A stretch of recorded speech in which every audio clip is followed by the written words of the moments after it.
Tere päevast Postimehe otsestuudiost.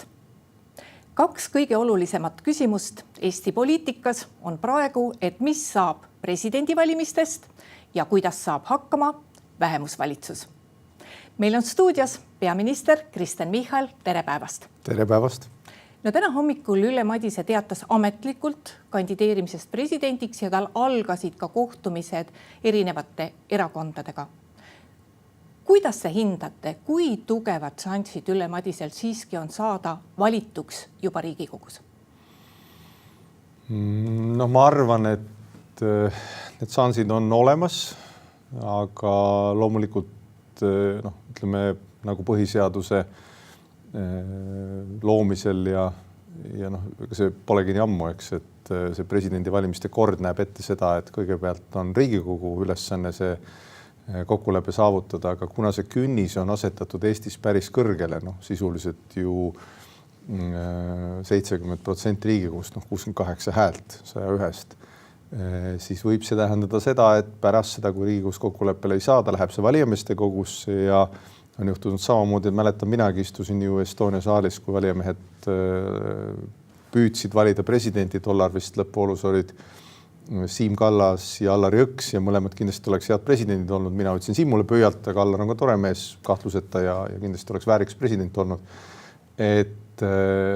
Ja tollal see läks ju parlamenti tagasi, nii et selles mõttes tuleks minu meelest võtta rahulikult hoiake, et see on parlamendi ülesanne. Ma arvan, et Eesti inimesed ootavad seda sõnumit parlamendilt ja mitte ainult ühelt poolelt, ei oota seda ainult opositsioonilt ega koalitsioonilt. Ma arvan, et kõigilt pooltelt on see vastutus, et president ikkagi valida ära Riigikogus, aga kui see ei peaks tasakaalu tõttu või poliitilise parlamendi matemaatika tõttu õnnestuma, siis jätkub see protsess valijameeste kogus, loodame, et seal saab valitud ja kui mitte, siis ta tuleb tagasi parlamenti, et selleks see kord on ju ette nähtud, et see nii toimiks, seda on järgi proovitud, nii et jah, ma arvan, et inimeste ootus muidugi on heade kandidaatide olemasolul, et see juhtuks parlamendis, aga kui ei juhtu, siis juhtub ehk valijameeste kogus.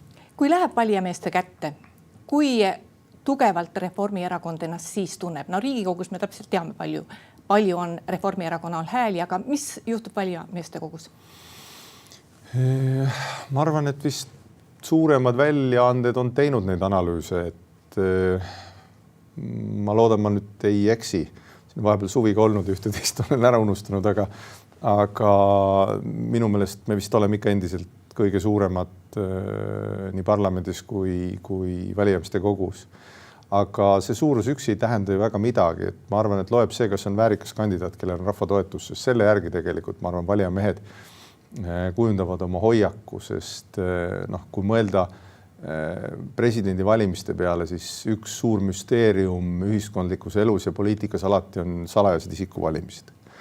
Ükskõik, kuidas seda teha, siis isegi kui Riigikogus on isikuvalimised ja teada väga selgelt, millised leerid on, siis väga tihti tuleb sealt välja sedel, kuhu on kirjutatud hoopis midagi muud peale. Nii et ma seetõttu ütleks, et loeb ilmselt ikkagi see, millisena kandidaate nähakse, millisena oodatakse järgmist presidenti. Kas oodatakse, et presidendil oleks ühed, teised, kolmandad omadused, oodatakse, et ta on veidi selline tsentripresident või pigem liberaalsem. Vastavalt sellele siis need valikud langetatakse, et nagu analüütikud siin on ka kirjutanud vist, Urmas Jagand kirjutas, et ongi nagu käes paradokside ajastu, kus konservatiivsed parteid pakuvad liberaalsemad kandidaati ja liberaalsed parteid justkui on juba teatanud toetusest veidi tsentrikandidaadile. Nii et eks ongi omamoodi ajastu, aga püüame selle presidendiga valitud saada. Vot see panebki mind küsima, et salajane hääletus. Kui kindel te olete Reformierakonna häälte peale, sest hiljuti lahkunud Meelis Kiili puhul ju ka tundus, et kui Reformierakond räägib toetusest Ülle Madisele, siis ta räägib kõigi nimel. Pärast selgus, et ei rääkinud üldse kõigi nimel. Olete kindel oma erakonna liikmete peale? No, mina olen oma erakonna liikmete peale alati kindel, et ja ütleme nii, et kuidas sõnastada, et samamoodi ma olen ka kindel, et opositsioonierakondades on neid, ma olen ise rääkinud saadikutega, kes tahaksid Üllet näiteks toetada. Ja minu meelest on üldse nagu võib-olla mitte hea ülesande püstitus arutada, et just kui Ülle Madise võiks olla lähedasem ühele poolele kui teisele. Et mina arvan, et Eesti peaks saama hea presidendi. Ma ütleks, et mina ilmselt peaministrina, Eesti Vabariigi kodanikuna magaks väga rahulikult, kui president oleks Ülle Madise või Tiit Land. Et ma arvan, et küllap nad oma töö ära teevad.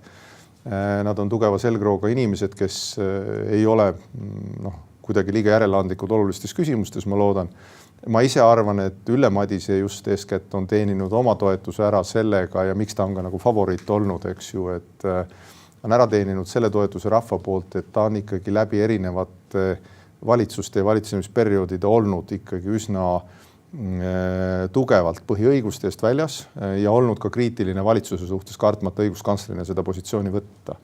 Nii et võib-olla see teeb tema kandideerimise jälle raskemaks nende hulgas ja nende vaatest, kes tahaksid mugavamat partnerit, võib olla.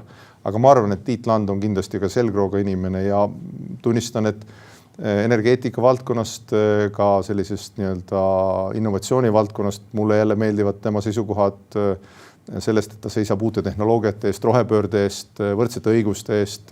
Ta kindlasti on selles väga liberaalset seisukohti väljendanud ja ma arvan, et see on mõistlik. Nii et elame näeme, kuidas need valimised lähevad, et ärme leerita neid kandidaate, pigem otsime kandidaati Eesti riigile, Eesti rahvale ja ma arvan, me leiame hea presidendi. Saan ma teist õigesti aru, et kui peaks tekkima, et mingis voorus Ülle Madise enam ei kandideeri, siis ei ole välistatud see, et Reformierakond toetab Tiit Landi? Ma südamest loodan, et ka vastupidisel juhul on nii, et kui Ülle Madise peaks valitama Eesti presidendiks, kõik aktsepteerivad teda Eesti presidendina ja suudavad tema koostööd teha hoolimata sellest, et ta on julgelt kriitiline ka nende seisukohtade hulgas, mis parajasti võib-olla on küsitlustes populaarsed, aga ei ole pikaajalist Eesti huvides. Nii et mõlemal puhul ja ma arvan, et Reformierakond on asunud Ülle Madise toetajate hulka just selle pärast, mida ta on teinud aastate vältel Eesti avalikus elus ja nende positsioonide pärast, mida ta on kujundanud, et ta on seisnud südamega õigete asjade eest. Aga me oleme kindlasti konstruktiivsed, selles me ei kahtle, aga me toetame Üllet ja nii kaua, kui Ülle osutub valituks või siis tulevad teised valikud. No valimiste eel, presidendi valimiste eel alati räägitakse, et meil on vaja leida erakondade ülene konsensus. Te olete olnud nii kaua poliitikas. Kas te üldse mingisugusel hetkel uskusite, et selline erakondade ülene konsensus on võimalik ja kui see ei ole võimalik, kelle taha see jääb? No ma ei oskagi öelda, et kas me praegu olemegi väga kaugel sellest, sest ega siis ma meenutan, et kui vaadata sellist erakondade ülest konsensus, siis opositsiooni poolt seati üles kandidaat või kandidaat ehk siis Ülle Madise ja erakonnad ja saadikud koalitsiooni poole pealt ja ka opositsiooni poole pealt ütlesid, et nad teda toetavad, et ega see põhiseaduslik latt ongi seatud meil päris kõrgele, et keda toetada. Ja lõppkokkuvõttes, kas see ongi, ma arvan, et küllap selle 70% või 68 häälega tegelikult sisuliselt, eks ju, see erakondade ülene konsensus kujunebki, aga seda, et isikuvalimistel see üksiti on nagu erakondlik tegevus, ma siiski jahutaks ka veidi siin seda kirge, ütleks, et mitte ükski partei juht, ükskõik mida ta parajasti väidab, ei suuda ta öelda ette saadikule, kes siis salajast hääletust läbi viib, on seal selles kabiinis oma sedeliga kahekesi, nii et ma arvan, et küllap on neid, kes mingil põhjusel annavad Tiit Landile ülesseadmiseks allkirja ja valivad Ülle Madist ja on kindlasti ka neid, kes kaaluvad teistpidi, nii et ärme loo seda illusiooni, aga ma ütleks nii, et ilmselt Eesti rahva ootus on, et kui meil on head kandidaadid ja ühe kandidaadi puhul see toetus tundub olevat juba nagu üldine laiem, siis parlament saaks oma tööga hakkama ja see vastutus on mitte ainult enamusel, see on vähemusel ka ja enamus täna on opositsioon ja vähemus on siis koalitsioon, nii et selles mõttes mõlemal poolel on see vastutus. No teil on nüüd aega olnud nädal aega mõttega nimelt, et meil on vähemusvalitsus.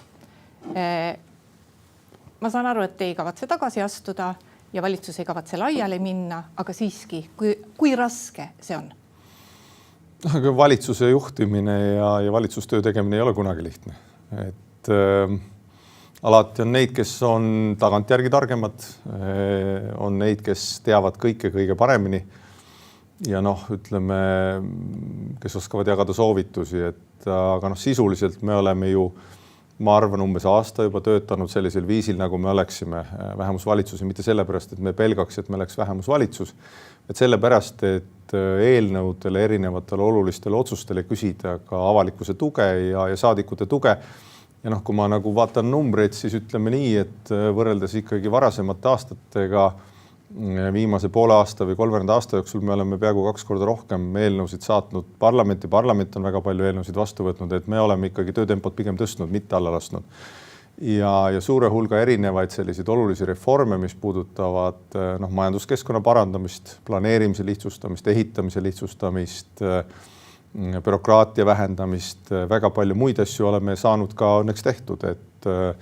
Nii et me oleme sellega arvestanud ka varem ja ma ütleks nii, et ega siis vähemuskoalitsioon oma olemuselt ei ole Euroopas midagi enneolematut, see on pigem Põhjamaades tavaks, meil on see pigem harvjuhtum, aga siiski ajaloos korduvalt nähtud, nii et sellega tuleb hakkama saada ja oluline on ka see, et ega siis nüüd tegelikult on ju vastutus kõikide nende asjade eest samamoodi sellele enamusele, et mina olen ka viisakalt öelnud, et kui keegi teine suudab panna kokku enamuse töötava koalitsiooni, siis palun, mina ühtegi takistust küll tegema ei hakka, vastupidi, surun kätt, annan üle toimiva ja töötava riigi, aga seniks, kuni seda tehtud ei ole, teeme meie oma tööd ja korralikult ja me ei tee ühtegi allahindlust. Kas te kahetsete, et omal ajal said sotsid võimuliidust välja visatud, sest et kui sotsid oleks praegu alles, siis teil tõenäoliselt seda probleemi, seda vähemusvalitsuse probleemi ei oleks? Noh, jah, elus sa vahetad kõike ühte asja teise vastu, et kui sotsid oleks valitsuses, siis me ei oleks jälle seda ilmselt astmelist tulumaksu tühistanud. Eesti inimestele tähendas see ju aasta alguses keskmise palgaga inimesele umbes 1 aasta palka juurde, et selle me oleks tegemata jätnud ja meil oleks ilmselt ettevõtte tulumaks, mille me ju sotside väljaarvamisega koos tühistasime ja tulusid maksustatakse 1. eurost, ehk siis pensionärid ja väiksema palgaga inimesed saaksid kõvasti rohkem pihta. Et võib-olla oli isegi optimism see, et me tegime ju 3 osapoolega koalitsiooni või vähemalt see valitsus, mille mina siis tollal võtsin. Et me lootsime, et on võimalik ütleme, mitut suunda korraga nagu ajada, et üks on majanduskasv ja teine on võib-olla selline ütleme, sotsiaalsem rohkem ümberjagamist, aga seda mõlemat ei ole võimalik teha, nii et see suund ikkagi minu valitsuste ajal on ikkagi 2 asjas, mida ma olen lubanud, et kaitse on kindlalt tagatud, seda on, ja teiseks majanduse saame kasvule. Ja nüüd eelmise nädalal võib-olla küll vähem tähele pandud uudistest, aga siiski seda ka kajastati suuremates väljaannetes, et selgub, et meie majanduse pilt on ikka kõvasti parem olnud, kui mis kõvasti parem, aga parem olnud, kui me oleme arvanud, majandus on olnud plusspoolel. Aga see muuda olematuks kõiki neid konjunkturiste ja jutusaateid, mis on siis kõik selle aja nagu rääkinud meie elu raskemaks ja lagemustemaks, eks. Kõik poliitikaanalüütikud on peaaegu arvanud, et need 2 lahkumist ei jää viimaseks. Kui palju saab valitsus endale neid lahkumisi veel sõna otseses mõttes lubada, et millal on see piir käes, kus toetus on nii väike, et enam ei saa? Ega siis reeglid näevad ette, et Eestil on alati valitsus, et on ta vähemus või enamus, sellepärast ma ütlengi, et kui on olemas keegi, kes suudab enamuse kokku panna, olge lahked, pange enamus kokku, moodustage valitsus, võtke see vastutus, asuge tegutsema, et igal ajahetkel peab Eestil olema valitsus, et teisiti ei ole võimalik. Ja lahkumiste puhul, kuidas ma ütleks ilusti, et eks see iga selline lahkumine enne valimisi, see ei ole ebatavaline, läbi ajastut on nüüd ju ennegi nähtud, me näeme ilmselt veel, eks ju, et tulevad järgmised valimised, tulevad järgmised lahkujad alati igalt poolt erakondadest. Ja nagu erinevad politoloogid on öelnud ja ma pigem kipun nendega nõustuma, et pigem ei räägi probleemidest ja põhimõttelistest erinevustest, vaid ikkagi soovist endale võib-olla sobivam valimisnimekirja koht saada kuskil. Nii et seetõttu ma arvan, et eks avalikkus ka mõistab, et kui on sellised lahkujad, võib-olla ongi ka maailmavaateliselt tihtipeale hea, kui erakonnad saavad oma toad tuulutatud ja järgmisele valimistsüklile paremini vastu minna. Et mina oma inimestes olen kindel, ja kui keegi leiab õnne või muu enda sihitud eesmärgi mõnes teises erakonnas, ju see neis on määratud, meie teeme oma tööd ikkagi edasi ja meie jaoks on oluline kaitse, majanduskasv, puhas loodus, Eesti väärtuste hoidmine. Selge on see, et selle valitsusliidu nõrgem pool ja kohe väga-väga nõrg pool on Eesti 200. Me kõik teame, missugune nende toetus on. ma tean, et ma küsisin seda ka 2 kuud tagasi, kui me siin stuudios kohtusime, aga ma ikka uurin, et kas Kristina Kallas teile kui oma valitsuspartnerile on avaldanud mingisuguse versiooni, et mis võiks juhtuda siis, kui tema erakonnast hakkavad lahkuma ka ministrid, sest on ju selge see, et kui Eesti 200-sse kuuluv poliitik tahab poliitikas edasi olla, siis Eesti 200-s ei ole tal enne valimisi mitte midagi teha. See on paratamatus. Kas Kristina teiega on oma muret jaganud Kristina Kallas või rääkinud sellest, missugune tema nägemuses, tema erakonna perspektiiv on, eriti kui see erakond on valitsuses? Ei, sellist debatti me muidugi pole pidanud, aga ma eeldan ikkagi, et valitsusliikmed nagu ka parlamendi liikmed, kuidas öelda, kui sa ikkagi vaatad ajaloost tagasi ja ma möönan, et on kindlasti uudiste tsükkel on veidi muutunud, et kõik asjad üldiselt kestavad 15 sekundit ja 15 minutit, eks, ja vahel 15 päeva, siis ütleme nii, et kui sa oled võtnud meeskonnaga vastutuse, ükskõik mis rollis sa oled, parlamendi liige, valitsusliige, siis on aus seda vastutust ka kanda ja ütleme nii, et kui vaatad ajas tagasi, siis see valitsusperiood on, ma arvan, Eesti riigi julgeoleku tagamisel, aga ka majanduse nii-öelda jalgadele aitamisel ikkagi olnud edukam, kui võib-olla esmapilgul igapäeva kommentaarid seda kirjeldavad. Nii et sellepärast ei maksa seda ka liigselt häbeneda ja muretseda. Nii et ma südamest loodan, et valitsusliikmed, nagu parlamendiliikmed seda ka mõistavad ja seda nii-öelda joont hoiavad. Aga lõppkokkuvõttes see on täpselt samamoodi, nagu me enne debateerisime, et kui inimene jääb üksi sedeliga, inimene jääb üksi kuskile muud viisil, eks ta siis selle otsuse langetab, aga jah, ma arvan, et eeskätt peaks juhtima otsuseid vastutustunne Eesti riigis. Millised teie hinnangul on need kõige suuremad vead, mille Reformierakond on teinud, et nii madala toetuseni jõuda? Või oli see paratamatu selleks, et võtta sellised otsused vastu, nagu te just vastu võtsite? No eks ta keeruline hinnata on, et need välised hindajaid on ju palju, eks, et ma arvan, et kindlasti selline segadus maksudega, nagu me enne ka kirjeldasime, et kui me tegime sotsidega valitsuse ja me ütleme, et arvasime, et kõrgema maksutasemega on võimalik samal ajal riigikaitsekulud katta ja tegelikult ka võib-olla suuremat sotsiaalset ümberjagamist teha ilma väiksemate või väiksemate kärbetega, sest sotsid teadupärast ei ole suured kärpimise fännid. Et siis see ikkagi, ütleme niimoodi, asjaolude selgudes, omavahelistes vestlustes, debattides viis selleni, et ühel hetkel me ei läinud lahku ju tülide pärast. Inimestena me saime täitsa mõistlikult läbi, aga läksime lahku sellepärast, et kui sa tahad teha reegleid lihtsamaks, siis ei tuldud sellega kaasa. Sa ei saanud enam teha neid asju, mida sa tahtsid, või siis, kui sul oli valida, kas jagada rohkem ringi või kärpida. Meie olime pigem kärpimise poole pealt, Eesti 200 seda toetas, siis sotsid jälle ei tulnud sellega kaasa. Ja see sama astmelise tulumaksu kaotaminegi lõppkokkuvõttes. Nii et see kindlasti andis päris suure panuse. Ma arvan, sellele eelnevalt kindlasti erinevad otsused peale valimisi võisid ka mõjuda meie reitingule, selles me väga kahtlust ei oma.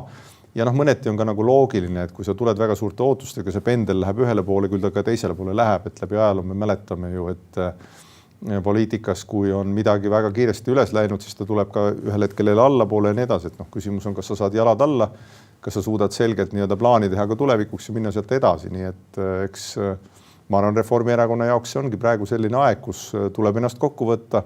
Isegi kui ajad on olnud keerulised, ega ise tuleb tubli olla ja võib-olla oma asju rohkem selgitada ja rääkida ka sellest, et Eestis on asjad hästi. Tihtipeale see kipub, mul tundub ununema. Kui keeruliseks läheb parlamendi erinevates komisjonides, kus te, ma ei tea, kas see on teie arvates hea otsus, see, mis nüüd on toimunud riigikaitsekomisjonis, aga kui keeruliseks läheb üldse parlamendikomisjonides? Ma ütleks nii, et ega parlamendikomisjonides seda tasakaalu ju otsitakse pidevalt, et eriti kui sul on üsna napp koalitsioon, nagu meil on olnud. Me oleme pidanud seda tasakaalu otsima, varem me otsime seda ka edasi, et ma ütlen nii, et ega siis praegune olukord kindlasti annab ka sellele enamusele opositsioonile teatava vastutuse, et võib-olla enne oli hea öelda erinevaid asju, et mida me kõik küll teeksime, eks ju, aga näed ei saa, siis nüüd võib juhtuda nii, et kõik need asjad, mida nad küll teeksid, eks ju, saavad nad ka ära teha ja komisjonides peab olema vastutustunnet, sest eks lõppkokkuvõttes ju ütleme, et ega see kaitsekomisjoni nii-öelda riigikaitsekomisjoni nii-öelda lahkuminek või äraminek ilmselt selle taga see paiska või sinna tekkis, et Eesti riigis ei saa olla kahte kaitsepoliitikat. Me mäletame ju mida ka Postimehes kirjutanud eksperdid üsna kriitiliselt vastu võtsid, seda sama Meelis Kiili raportit, eks ju. Ja samamoodi, ütleme, komisjonist tulenenud erinevad algatusi, mis olid vastuolus siis Kaitseväe juhataja või endiste Kaitseväe juhatajate Heremi või Merilo nii-öelda plaanidega. Nii et Eesti riigis saab olla üks kaitsepoliitika, mis on Kaitseministeerium, kaitseminister ja Kaitseväe juhataja ja Kaitsevägi. Ja seal see pais, ma arvan, tekkis, eks ju. Nii et komisjonides tuleb kindlasti nagu kõvasti suhtlemist teha, aga teisest küljest tuleb veel aru saada, et kui meil on jäänud 8 kuud valimisteni, siis ega väike risk on ka seal, et sealt antakse ka lubadusi, tehakse ettepanekuid, mida me ei suuda katta. Seesama näiteks lubadus, mida riigikaitsekomisjon ju nüüd asus lubama, et kaitseväkke eripensionite tagasitoomine, et Meelis Oidsalu vist Postimehes kirjutas sellest pikemalt, et kuidas selliseid lubadusi hinnata, et ma ütlen, et avalikkus peab üsna kriitiliselt tegelikult need asjad läbi vaatama ja ütlema, et kuulge sõbrad, et kuidas ilusti öelda, ärge aega jama. No valitsusliit või võimuliit on tegelikult kasutanud eriti selle valitsuse või selle võimuliidu algusaegadel pärast eelmisi Riigikogu valimisi. Mäletate, kui Riigikogu saalis oli tohutu suur segadus ja teised erakonnad ehk opositsioonierakonnad kasutasid ka sellist lausalist obstruktsiooni. Et kas selle praegu kavatsete ka seda olukorda ära kasutada selles mõttes, et siduda mõned teile olulised eelnõud valitsuse usaldusega? Seda ei saa küll kuidagi välistada, et see on lihtsalt üks võimalus otsuste tegemiseks, et me oleme eelistanud küll võimalikult pikalt läbirääkimisi pidada ja eks selle obstruktsiooni pani seisma ikkagi Riigikohtu otsused, et Riigikohus ütles, et Riigikogu põhitöö ei ole mitte üksteise töö tegemist takistada, vaid ikkagi seaduste tegemine. Ja mulle tundub, et see sõnum vist jõudis kohale, aga see ei välista nüüd vast ärkavat mängulusti vastu valimisi.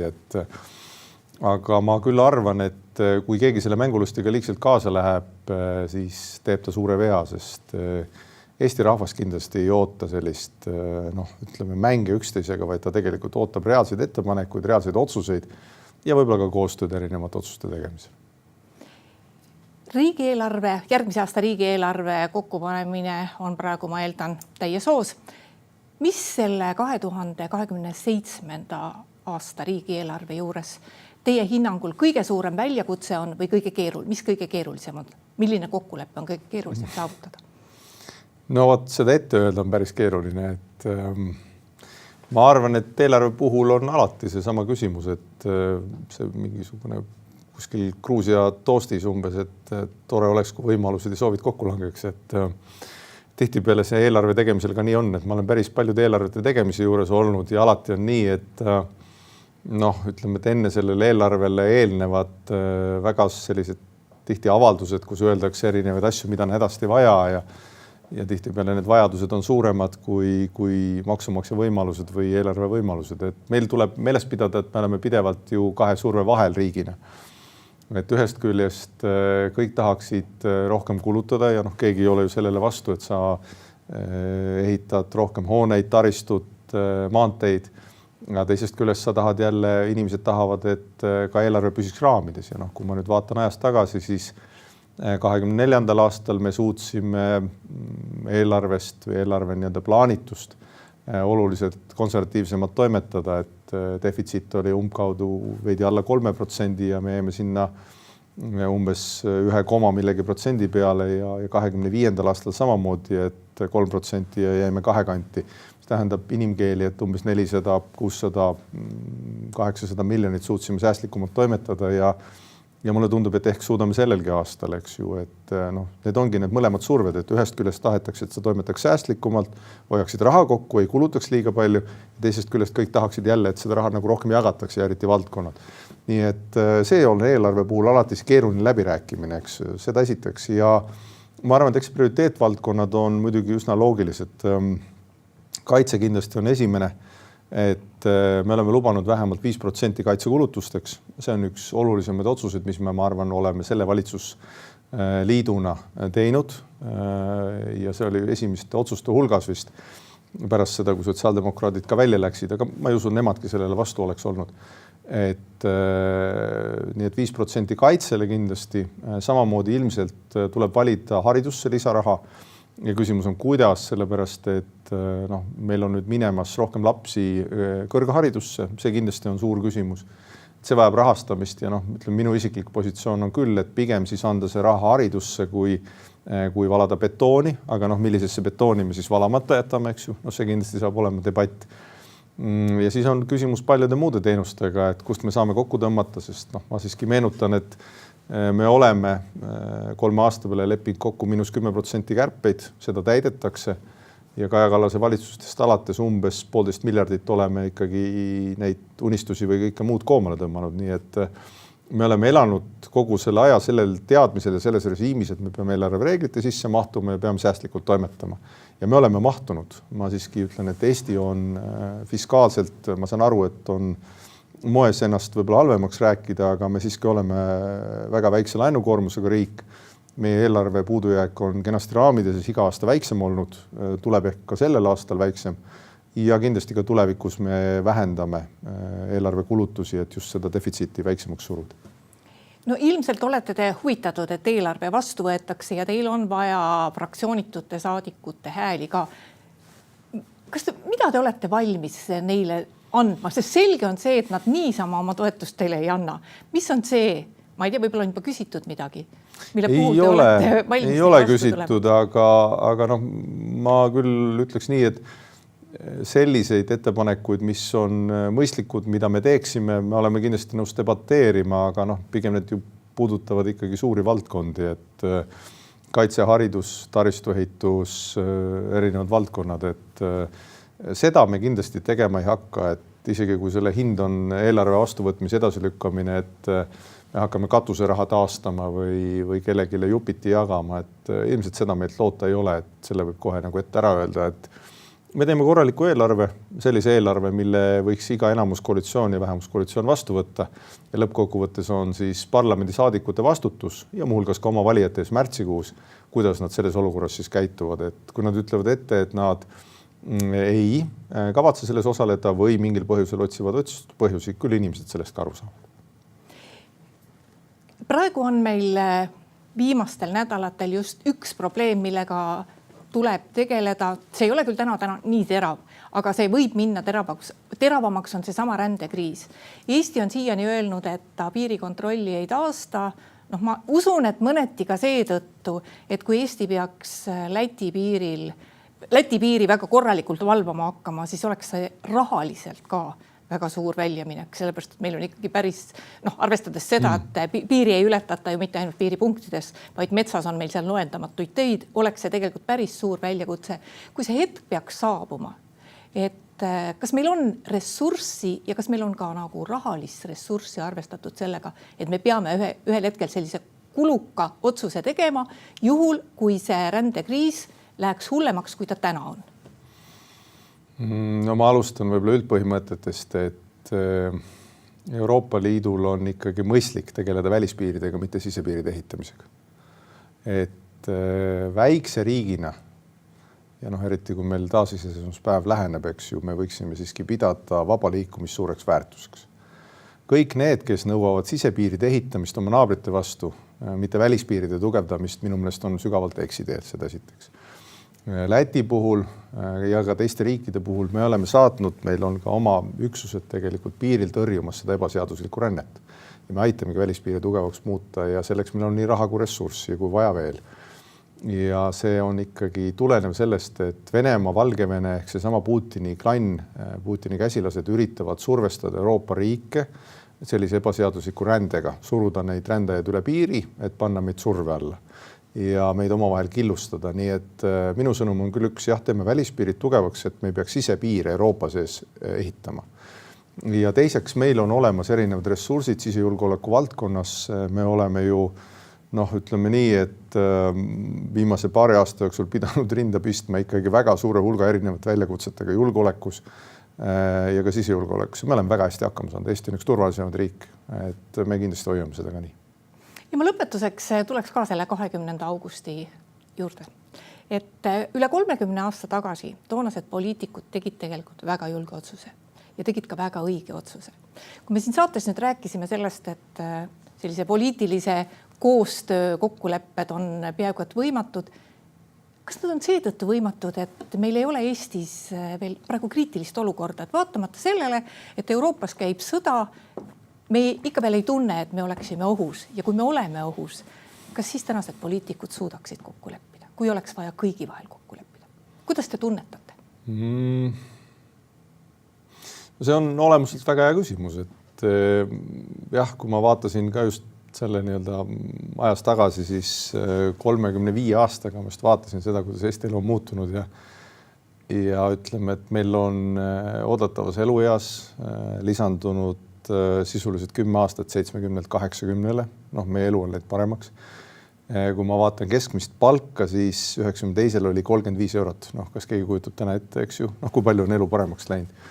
Ja üks minu meelest väga siuke hea number, võib-olla aastad ei ole alati vennad, aga tollal olid 90-ndatel liikluses sai hukka aastas umbes 500 inimest. Nüüd on umbes 50, 50-60 kanti see number, et selles mõttes ma arvan, et su küsimus on väga hea, et meie elu on läinud uskumatult palju paremaks. Aga kas me sellest hoolimata oleme kuidagi üksteise suhtes leplikumaks muutunud, sõbralikumaks muutunud või tahame seda möönda, et meil paremaks on läinud? See nüüd on seesama, nagu öeldakse selles saates, et see on küsimus suurele ringile, et mulle tundub, et olulistes asjades me oleme suutnud seda konsensust hoida, et ütleme näiteks kaitsepoliitikas mulle küll tundub, et me oleme suutnud koondada kõik poliitilised jõud ühe joone taha. Okei, jah, seal nüüd on, nagu me enne mainisime, et seal mõned saadikud esitavad oma eelnõusid, eks ju, mida nad parasti tahaksid välja paista, eks ju, kaitsepoliitikast, aga üldiselt on ikka konsensus olemas, et me käime Kaitseväe juhataja ja selle plaani alusel. Ja välispoliitikas üldiselt on ka valdav konsensus olemas, et aeg-ajalt küll üksikuid selliseid nüansse esineb, aga siiski suudame hakkama saada. Aga kogu elu, ütleme, ma arvan, väga suurel üksmeelel ikkagi jõutakse pigem pöördelistele momentidele kriisidel. Aga kas me tahame selleks kriisi, ma küsiks vastu. Et mulle vist meeldib see, et on arvamuste paljusus ja vabadus ja kriisi ei ole, sest kui me vaatame numbreid, Eesti on väga edukas riik. Eesti rahvas on väga edukas olnud kõikide nende aastate vältel. Aga kas see takistab minna eetrisse ja öelda, et kõik on halvasti? Ei takista. Nii et selles mõttes hoiame seda vabadust, et isegi need, kes saavad lage mustaks värvida, saaksid vabalt eetrisse seda juttu rääkida, isegi kui see faktidega kooskõlas ei ole. Kristjan Michal, aitäh tulemast Postimehe otsesaatesse. Aitäh. Ja aitäh ka kõigile neile, kes meid täna vaatasid. Postimehe järgmine otsesaade on eetris kolmapäeval. Seniks lugege uudiseid postimees.ee.